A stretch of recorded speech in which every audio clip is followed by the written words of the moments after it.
Welcome back, everybody, to Rough Cut Faith. Thanks Howdy, for being here. Glad that we can do. I gotta stop interrupting you when you say that. You're like, "Hey, welcome to Rough Cut Faith." I'm like, "Howdy, howdy," because that's how I greet people. Yeah, I've never heard you say that before.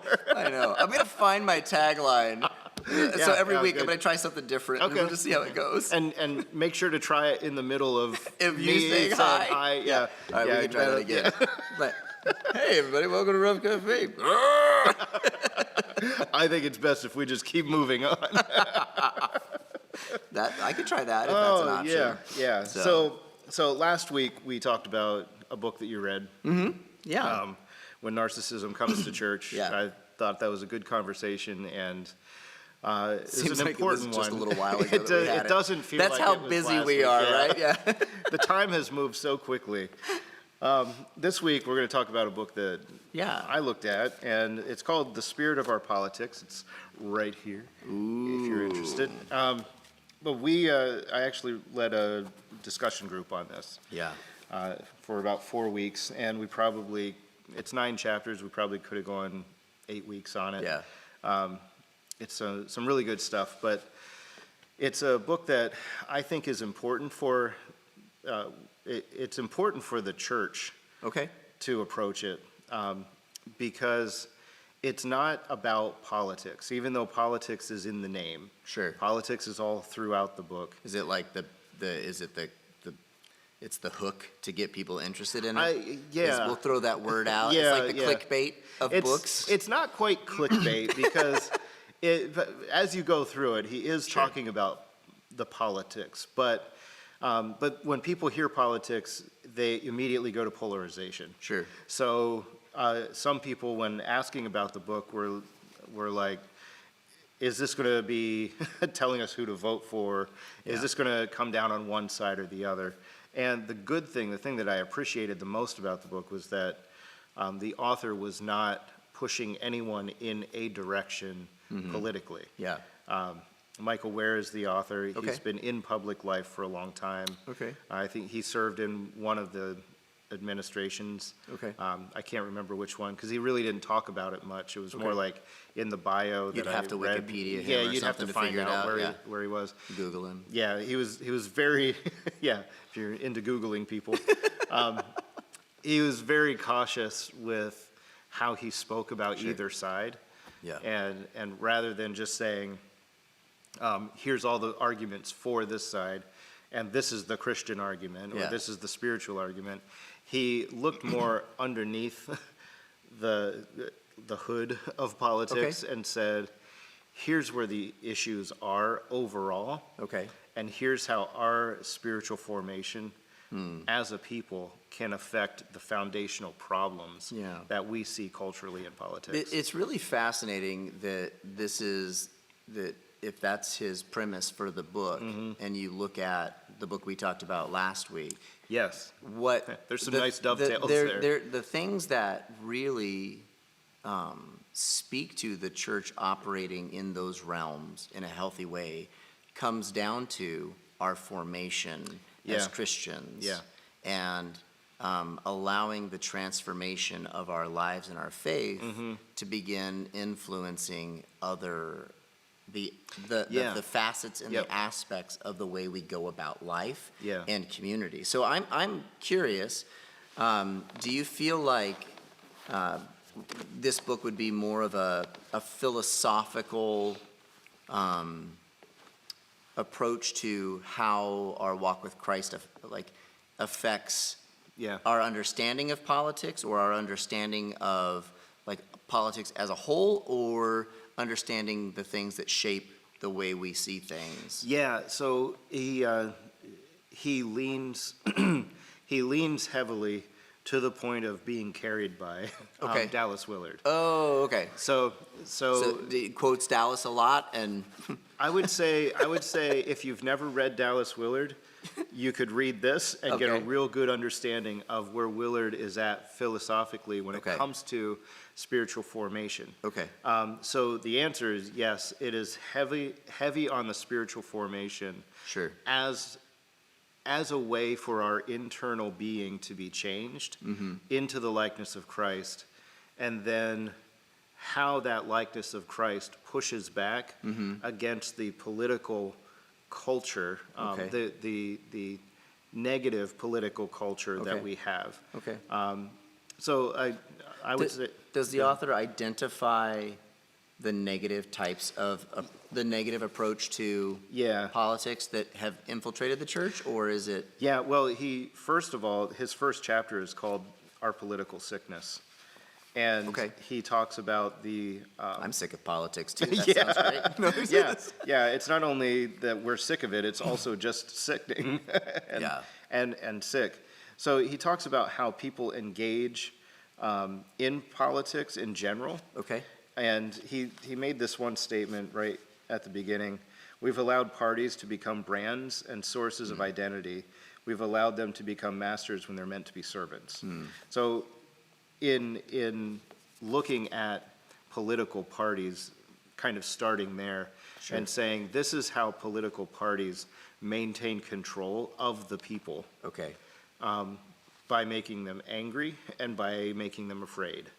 And if you can make people angry and if you can make them afraid, then you can control whole groups of people, Sure. millions of people. Yeah. So by making them angry, that's sectarian, that leads to that sectarianism. That is, the other side is evil.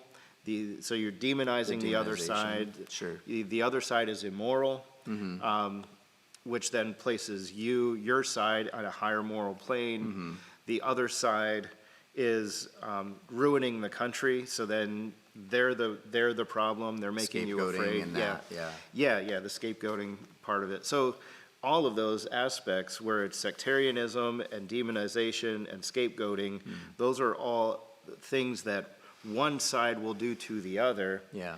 And so your side, you don't even think anymore about them as people, as Yeah. human beings, or as individual image bearers of God.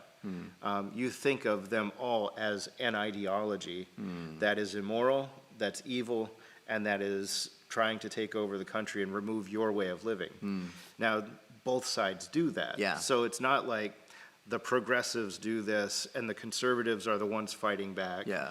Because from a progressive standpoint, they're fighting back against the conservatives. Sure. And the conservatives want to take us into The Handmaid's Tale, and the progressives want to take us into like Brave New World. Yeah. So there are both sides saying these are the issues that are happening, and our future and your children, I mean, everybody always talks about the children. What are we doing about the next generation? Your children's future depends on you annihilating the other side. Yeah, or their ideology.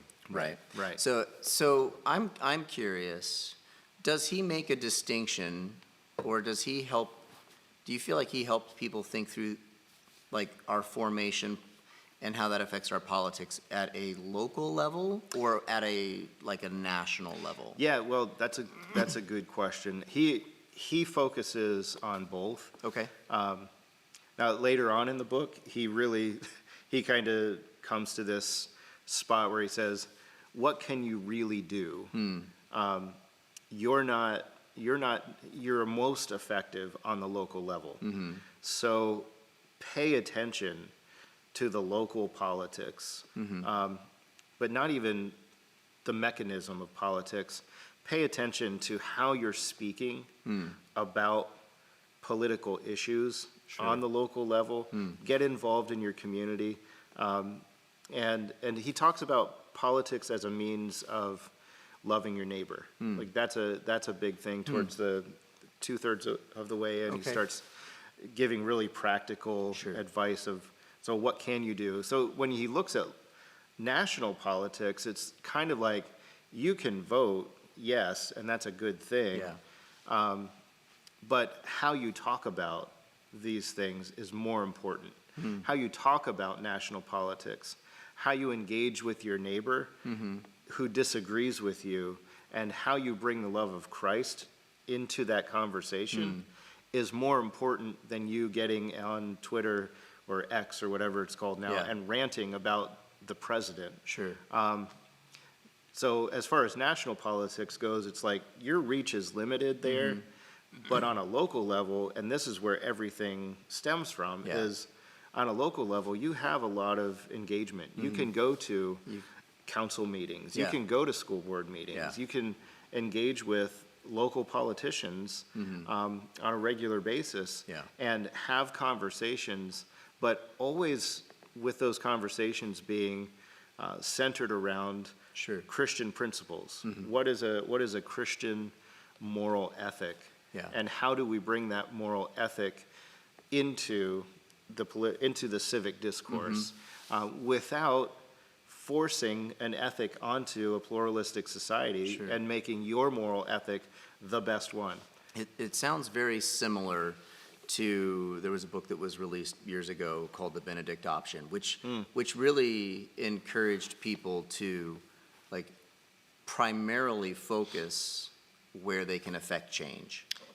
And that tends to be most effective in a local level and in a local context. So it sounds like there's some similar principles to that, but it seems like the way you're describing it, this author is really focused on your transformation into or the development of a Christ-like character in how you engage with politics.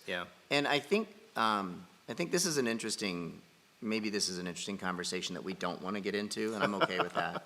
One of the things that we've experienced here is because we don't necessarily address politics real specifically, we don't get involved in conversations around the elections, that folks might assume that as a church we're either liberal or we're not taking a stand on things, or we're they'll make assumptions about us as individuals or corporately as an organization. How do you think that, one, I'll just say that's not accurate actually, for how we engage, but how do you think the church, like what matters for the church as individuals, not as a voting block? What really matters for the church as the followers of Christ to engage in politics in a way that most reflects Christ? Maybe your thoughts couched within his book. And I think that's a lot of where his book goes, is as Christians, as followers of Christ, we have a responsibility to our neighbor. And it's not about us and our personal benefit. I think that's really clear all throughout Scripture, that when Christ calls us to live, when he calls us to emulate himself, and he calls us to live a life that he, as Dallas Willard put it in various places, but he quotes him in this book, to live the life that Jesus would live if he were you. So it doesn't mean drop what you're doing, become a carpenter and an itinerant preacher. It means that if Jesus were to live my life, how would he do that? And I'm supposed to live that way.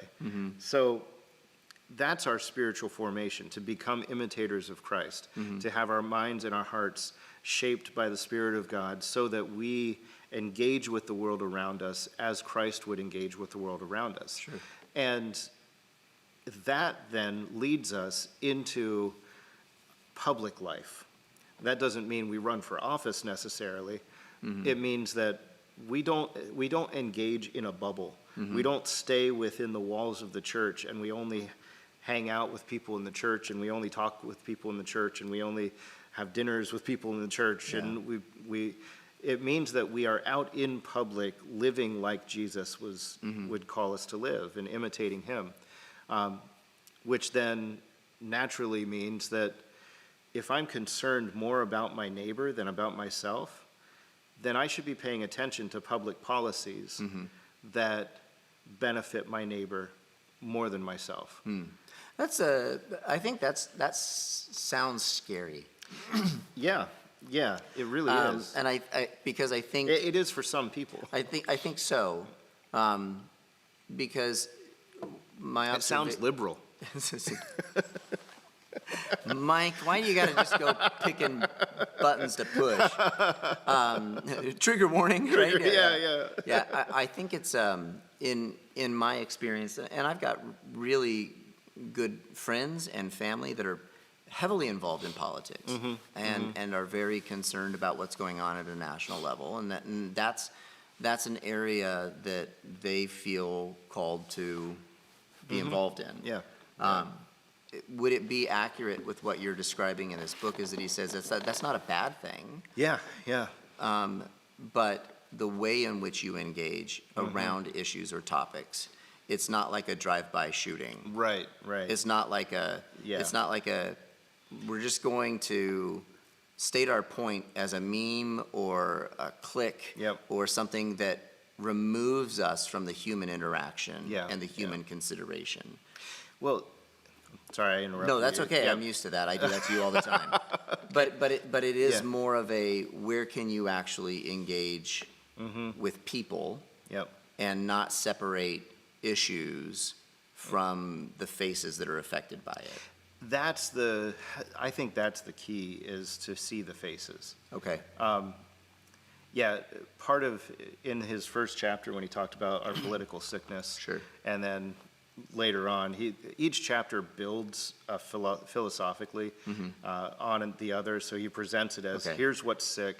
And then the second chapter is the disappearance of moral knowledge, which is the foundations for our moral ethic have been removed as a culture. And then he just builds from there as, here's the solution kind of thing. But yeah, what you're asking is, our political sickness right now is everything is memeable and lowered to, what is it, 160 characters or 200 characters, whatever. The least common denominator. Whatever argument can be made with a meme or with a Facebook post or an X post or an Instagram post, whatever arguments can be made as in a social media context, that's as far as we go. And it's damaging because it's so impersonal. That you don't have to know a person now to make a judgment call on who they are. So if I can write a few sentences and just, here's my opinion, well, what's that going to get distilled down to? It's going to be the most vitriolic, the most divisive, the hardest hitting.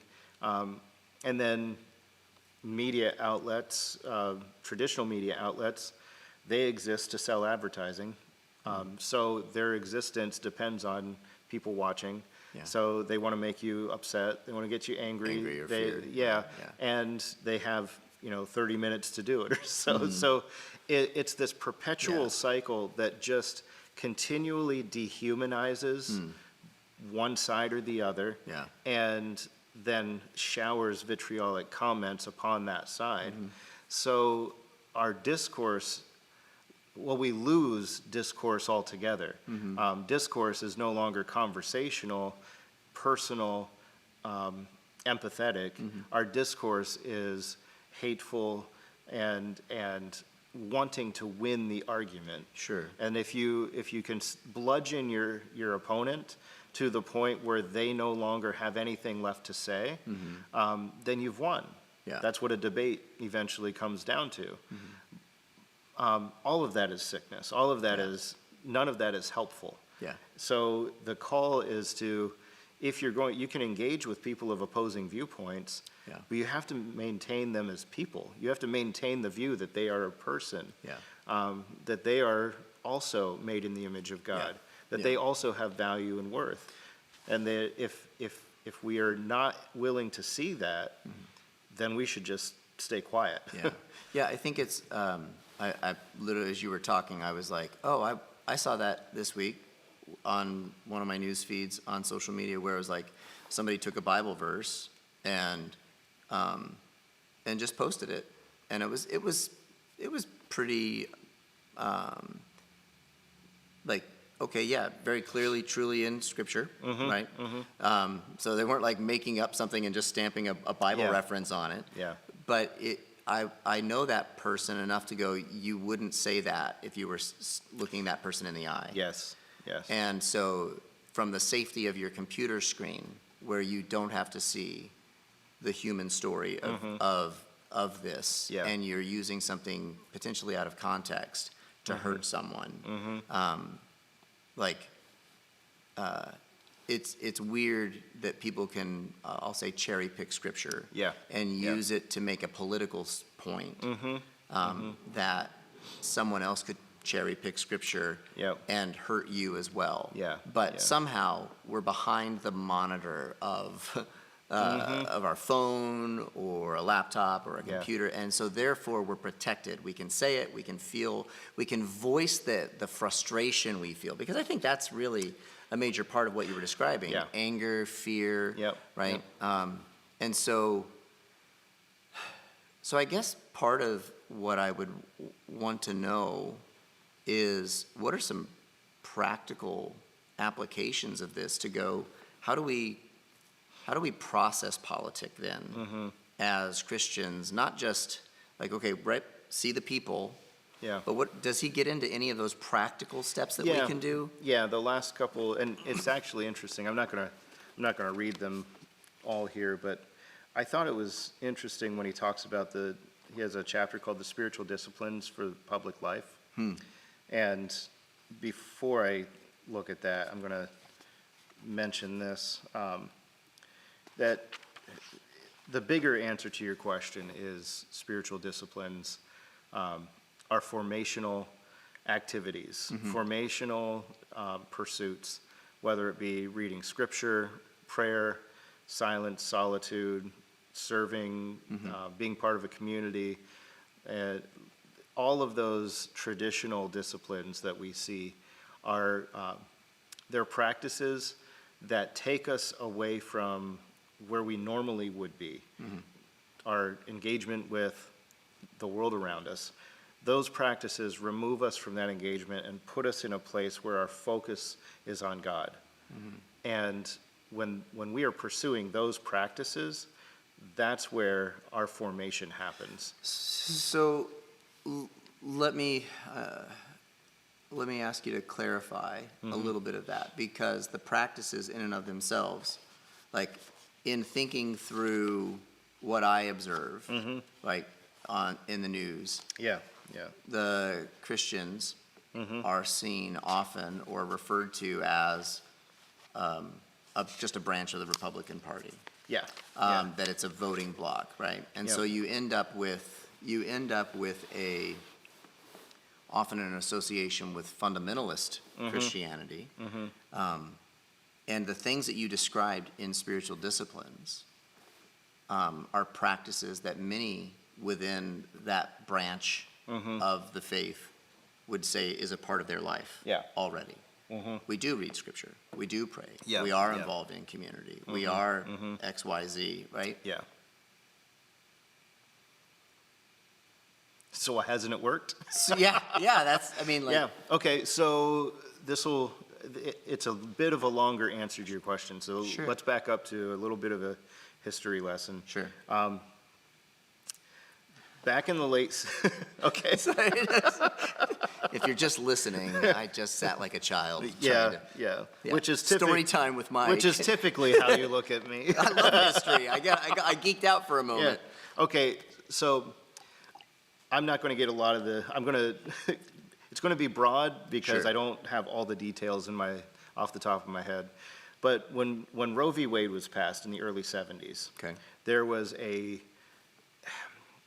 I would say there was a crisis of faith in the evangelical political context. Up to that point, there wasn't a lot of, churches were really filled with people that were just Republican, Democrat, didn't really matter. So Roe v. Wade was passed. That felt like a tremendous blow to the church. And evangelicals then found a firebrand to come together on. and they tried to get Carter out of office. It was, or not out of office. The Republicans were saying, we can't let Carter in. Let's try to get churches involved. But Carter was a pretty well-known Christian and pretty outspoken Christian, and he was elected. And when Carter was elected, that was the second firebrand that was the second thing that they rallied around. It was like, okay, Roe v. Wade was passed, Carter's elected, we have to do something. Yeah. At that point, the people in the political sphere, the movers in the political sphere, said, if we rallied the Christians, that would be the largest voting bloc in the country. So when you look at the statistics of who voted for Jimmy Carter in the 70s, it was all across the map for no matter what the Christians in the churches were, like it was just all over the place. By the time Reagan came along, it was a huge percentage of evangelical Christians voted for Reagan. And the only reason he got elected was because the evangelical Christians banded together over Roe v. Wade, abortion is now legal, and we can't have this Democrat. Like, would the Cold War have been a factor in that as well? It was definitely a factor. Carter was not seen as a strong leader that could stand up against the communists, and the communists were atheists. So it was a very, it dovetailed very nicely. So you had those factors. So all of these evangelical Christian leaders formed the religious right, or it was known as religious right, or moral majority. The moral majority. It was Falwell and Chuck Colson and a handful of other people got together, and their goal was to mobilize Christians to vote Republican. Okay. So it wasn't until then that all of a sudden voting Republican became a faith issue, not a political issue. That's an interesting. That's an interesting perspective. It's worth looking into. But I can see why that. And I believe Phil Vischer from the Holy Post, he did I think he did a whole video on explaining the history of it. Sure. If he didn't do the video, it was in one of the Holy Posts where he laid it all out. With references. So you see this movement of this evangelical bloc, and that just carried on all the way through. That carried on all the way through Reagan's administration, and then there's always the back and forth. But the moral majority thing was huge, and that's what shifted your political views being overlaid to your Christian views. So if you didn't vote Republican, then your faith was in question. Sure. And I think that's when it infiltrated the church, and then we stopped seeing the church as the cultural force that could go out into the community and help people. We began to see the church as a political force that maintained power. And that's when you look at Now, I don't know that everybody would say it that way, but I think I agree with that. I feel like if you look back at the last 30 years, you could interpret it that way. Because in my experience, like having grown up some in the South, very clearly, like there are movements within Christianity that will hand out voter guides, that will hand out issue and so faith and politics in many ways become very married. It's almost like this is the best way to do this. Right. Which might explain why there was such a voting block within like the pollsters to be able to see and identify it when the church is one of those community activist type of or becomes a place for that type of engagement in the political movement. When the church, it became, and this is more to the answer to your original question Sure. and getting to that, the way you vote becomes the way that you express your faith. So if you're being changed into the likeness of Christ, you'll vote Republican. If you're not, then you're at risk of being a Democrat. Like, so your spiritual formation as an individual then became tied to your political views. Sure. And What's crazy to me is you say that is like when that was what I experienced growing up. yeah, me too. And when I moved to the Valley here, it almost was the antithesis of that. Yeah. That faith also meant you affiliated with the other party. Yeah, and this is the that's- first place that I've been where like you have both groups of people intimately connected to their faith Yeah. that have also associated their faith with a political spectrum Yep. that are opposite. And up until the late 60s into the 70s, that's kind of how it was. It was That makes sense for the area being a little yeah, behind. yeah. Well, Sorry, I said that out loud. it wasn't one side. It wasn't like the Yeah, one side or the progressive other, side. yeah. It was more like my faith is like it was acceptable Sure. that You could have a different that political. both sides would say my faith is kind of leads me Yeah, into this yeah. direction. But it wasn't until this major block got shoved together and said Yeah. evangelicals all vote Republican. That's when you started to say, oh well, I don't know if those progressives are Christians anymore. I think in looking at this, go ahead. I feel like I didn't answer. I don't even fully remember your what my question question. was, Mike. So The yeah. practical Yeah, aspects yeah. of things, and so then you gave the Well, history. and- you asked the question about, so evangelicals would look at those spiritual disciplines and Oh, yeah. say, Yep, I remember that. and say, so if you're looking at those spiritual disciplines and saying, I'm doing I'm these doing things. this and I'm voting Republican. Yes. Or I'm most doing of this, or I'm voting. yeah, most We'll of take them, the two. most of the evangelicals aren't saying I'm doing this and voting Democrat. So Sure. it's, Yeah. I'm not trying to play one side or the Sure. other, but by and large, it's like 76% of Sure. evangelical Christians vote Republican.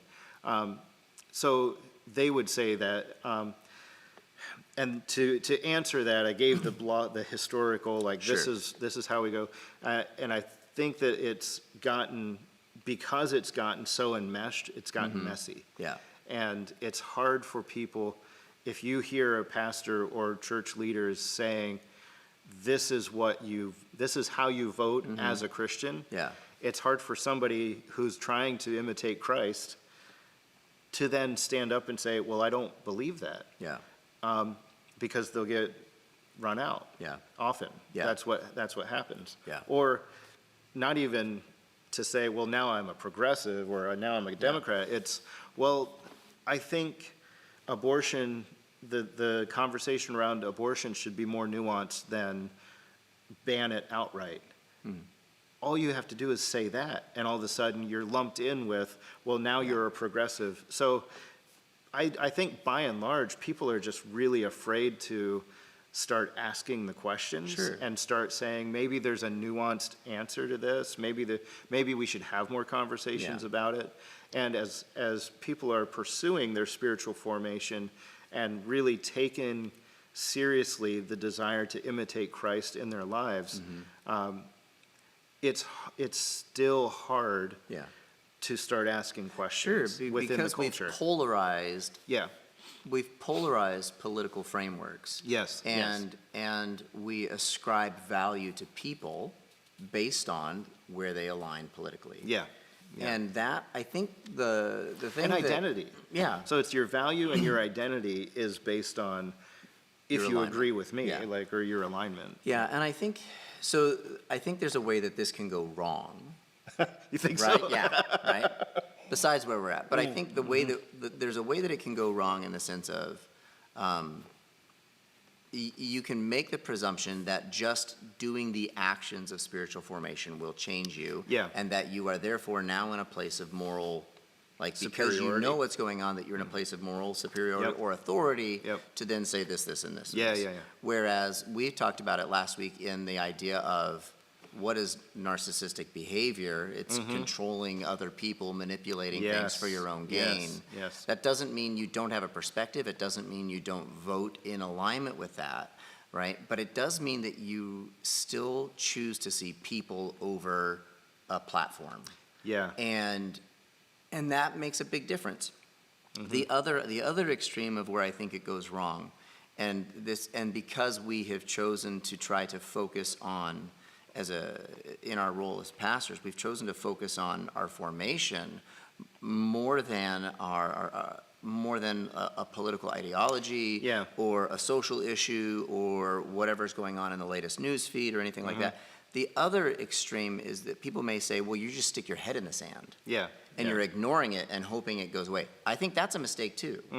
And so what does it look like for us to selectively gather information of what's going on and engage in ways that you described, Mark Cote from Safe Place in one of the reflections that we did, as understanding where your reach is at. Yeah, the limits of our reach. The limits of our Yep. reach, right? Yep. And so the limits of our reach tend to be local. Yeah.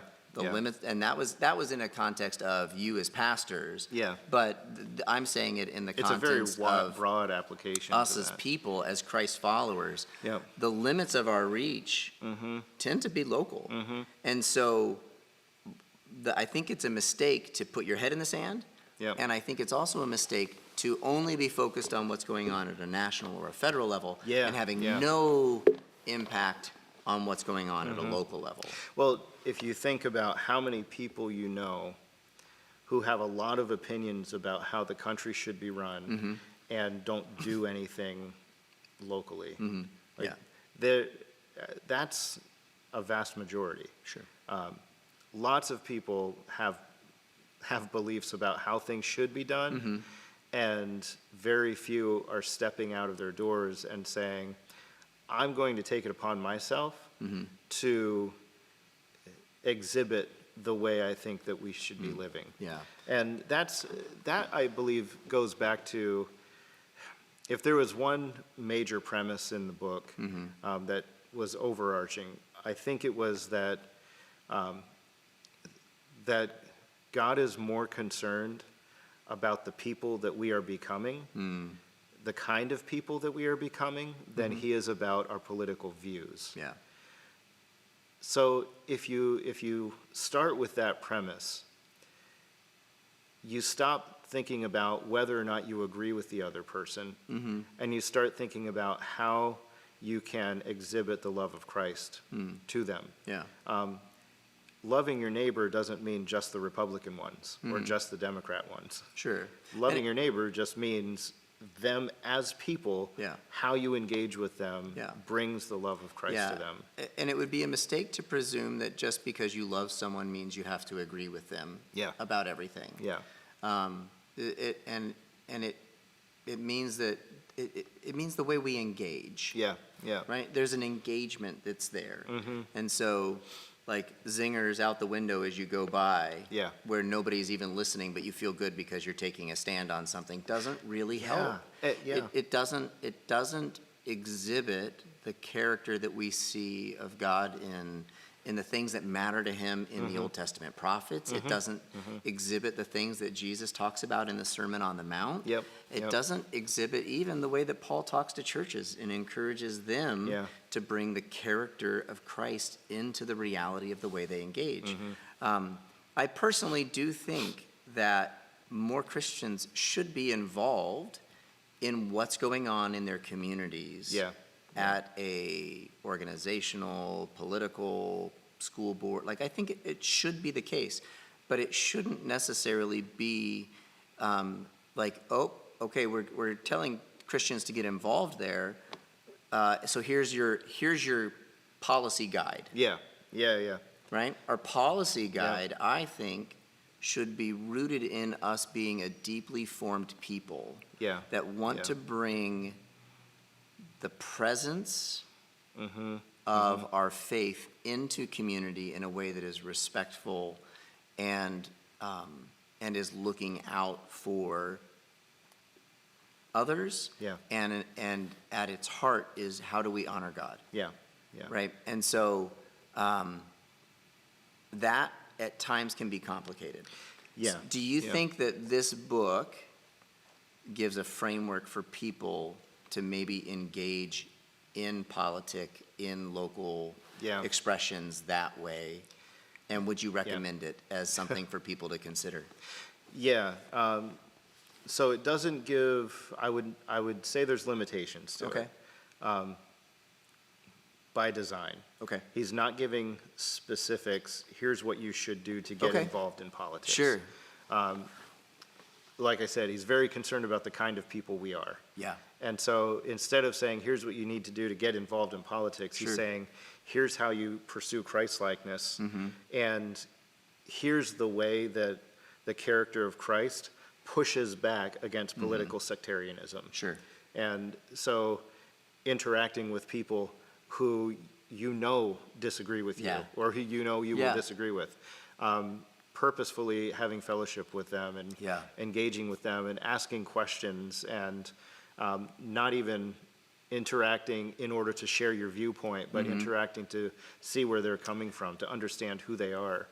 It's almost like what Paul describes in the way that we conduct ourselves. Yes. When Yep, persecution comes to us, that they would have seen the character of the people we are and the way we conduct ourselves. Yep. And that they would go like, well, but they're good people. Yeah. Like, why are we, like, it's almost like our character and our conduct Yep. should affect the way people see me Yeah. or see us as Yep. Christians. Yeah, and ultimately see Christ. And I think that's something that we need to keep in mind, that think about how challenging this is. Sure. If you talk to a person who has a deeply opposing viewpoint, Sure. and you're the only example of Jesus they'll ever see, did you give them a good example Yeah. in how you engaged with them? Or do you feel like, if I don't fight for my side and annihilate the other, Yeah. and just push them down or bludgeon them to the point where they have no arguments left, Yeah. that I have adequately displayed the character of Christ? Yeah. If your view is power over someone, Yeah. then you have not displayed the character of Christ. Yeah. And so I think that that's just as a very base level guide. If the person you're talking to doesn't know who Jesus is or doesn't know what he looks like, are you personally going to be the example that they look at and go, oh, I talked to Mike. I know what Jesus looks like. Yeah. And he Yeah. disagreed with me, but I know how Jesus would disagree. Yeah, I think that's the challenge. And if I was going to take away from what you've described of the book, it's probably the way we engage with other people. Yep. Can we have discourse and disagreement Yeah. Yeah. in a yeah. way that can have opposing views, but represents Jesus well? Yeah. And so, Yeah. I think about it in if I was going to say practically, if you're going to post a political statement on social media, pause and think. Is Yeah. this something that Can you see Jesus would saying would this? Jesus say this, Yeah. and would I say this to their face? Yeah. Yep. Because I think we see in the news plenty of examples of people yelling at each other but not actually hearing what the other person Yeah. is saying. Yeah. And so I think maybe we can move the needle a little bit Yep. as Christians that are being formed into the image of Christ, and say, this is what we should do. Yeah. Yeah. This is how we engage in our community. This is how we become agents of change, representatives of the kingdom of God. And I think all of those things become it's much more practical. I think in many ways the writing is on the wall that policies in and around our nation keep changing. Yeah. And the standard of what culture says is right will continue to change. As Christians, the more that we come to know the character of God and his desire for us, we can come to realize that character or those standards don't change. Yeah, yeah. And so it's us learning to bring the representative of that into a community that continues to shift. Yeah. Well, I think we go back to that question, can we legislate morality? By and large, the government, any government, cannot change hearts. Yeah.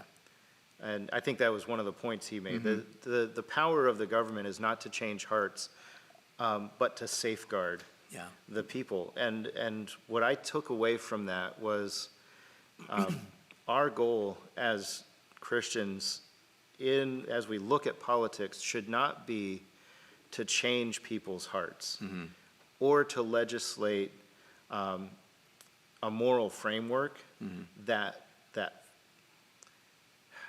that's kind of a faux change. Sure. That's like, oh, well. So we'll restrain evil. Like there's boundaries that are there that.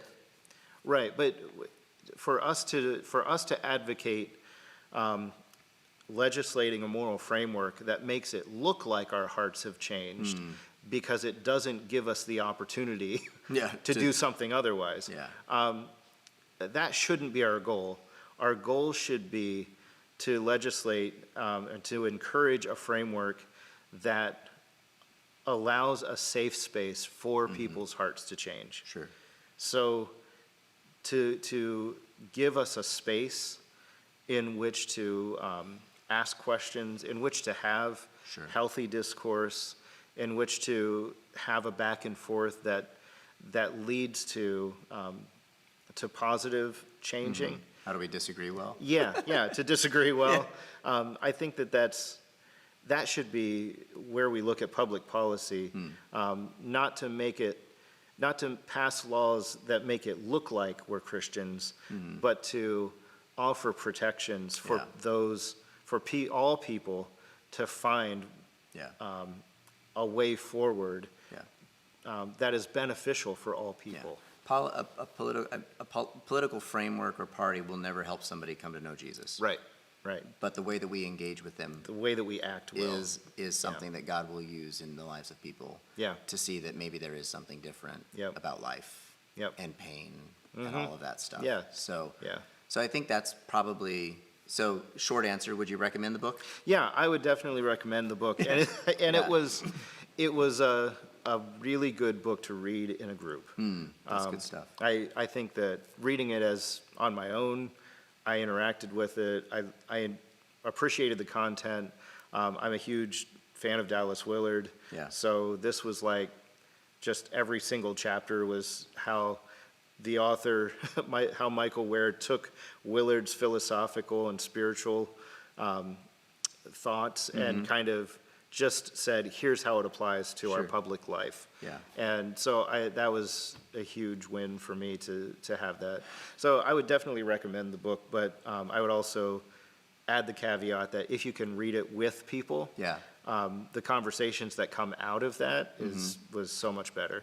And and try to read it with people who you don't 100% agree with. It was interesting in the discussion group that we had about 9 or 10 people, and they were all over the place on the spectrum, on the political spectrum. I would say no one was on polar opposites, but there wasn't like this cluster on the right or a cluster on the left. It was all throughout.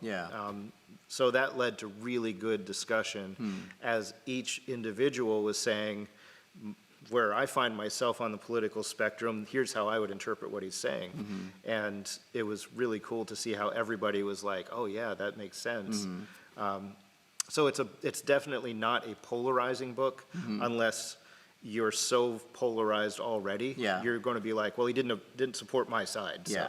And I think that's probably, for somebody that's listening that may just be really frustrated with this approach to politics, because maybe it's no, we have to stand against evil. No, we have to do this. No, we have to do that. I think what we've talked about is being able to pause for a moment and identify, okay, who is God? How does our faith affect how we see God and other people? And then letting that affect the way we engage with politics. yeah. But we let our faith be the lens that we look at things through. Yeah. Not just a political ideology or platform. Yep. And that we see people. Yeah. I think those are Those are all what came out of the book. And it is, I didn't even get into the practical applicational parts, but the chapter 7 and chapter 9 are very practical. I felt like it was really like, okay, here are things that you can do. And talked a little bit about engaging with people who are different than us and fellowshipping with them, and then serving people and understanding what that looks like. So it is a very practical book. It's not, it doesn't just stay, the first 6 or 7 chapters feels like it stays in a theoretical realm. But he does have a systematic philosophy that he's moving towards, and it gets very practical at the end. That's awesome. So let me land this one today for us. Go for it. So if you have questions or thoughts in and around the idea of this topic, we'd love to interact with you some. Feel free to engage with us either via email or in person, or check out our website, discoverthegrove.com. We'd love to have any of your thoughts, feedback, interaction in and around this topic, because I'm sure this is like one of those, especially in a political year, that folks may have a lot more like at stake in their minds.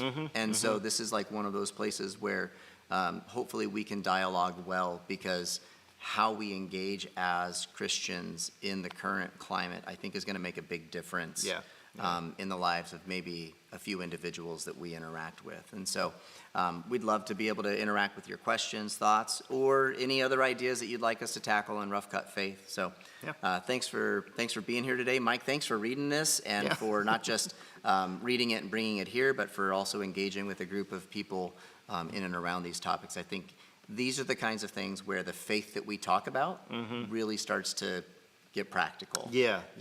So thank you for that. Thanks for guiding us into that process, and hope you guys have a great day. We're looking forward to seeing you next week. Have a good week. All right, bye.